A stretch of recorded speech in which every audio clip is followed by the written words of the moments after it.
देशभरात आज लक्ष्मीपूजनाचा उत्साह, घरोघरी लक्ष्मीचं होणार पूजन, सोन्याचे भाव वधारण्याची शक्यता।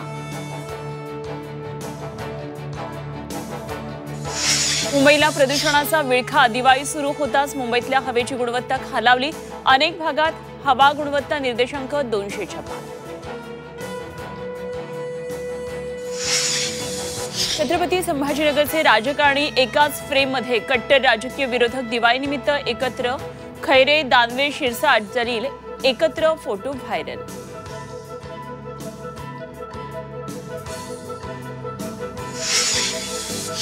उद्धव ठाकरे दिवाळीनंतर पुन्हा एकदा मराठवाडा दौऱ्यावर जाणार, अतिवृष्टीमुळे नुकसान झालेल्या शेतकऱ्यांना भेटणार असल्याची माहिती, सरकारकडून जाहीर झालेली मदत शेतकऱ्यांपर्यंत पोहोचली की नाही याचाही घेणार आढावा। पोलीस पाटील भरतीमध्ये मनोज जरांगे इफेक्ट, कुणबी प्रमाणपत्राद्वारे मराठा उमेदवार निवड, अंतरवालीमध्ये ओबीसीतून मराठा तरुणी पोलीस पाटील।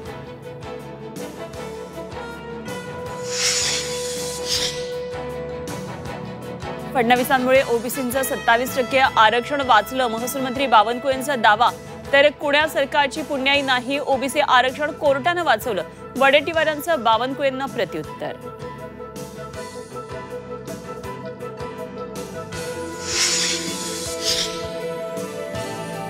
वीज वितरणाचं खासगीकरण होण्याची शक्यता, इलेक्ट्रिसिटी कायदा दुरुस्ती विधेयकामध्ये खासगीकरणाला चालना, वीज कंपन्या 6.9 लाख कोटी रुपयांच्या तोट्यात, खासगीकरणासाठी केंद्राचे राज्यांना 3 पर्याय।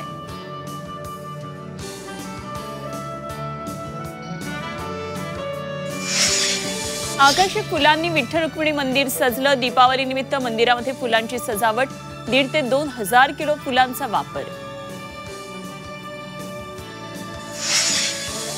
ज्येष्ठ विनोदी अभिनेते असरानी काळाच्या पडद्याआड वयाच्या 84व्या वर्षी घेतला अखेरचा श्वास, मनोरंजन विश्वावर शोककळा।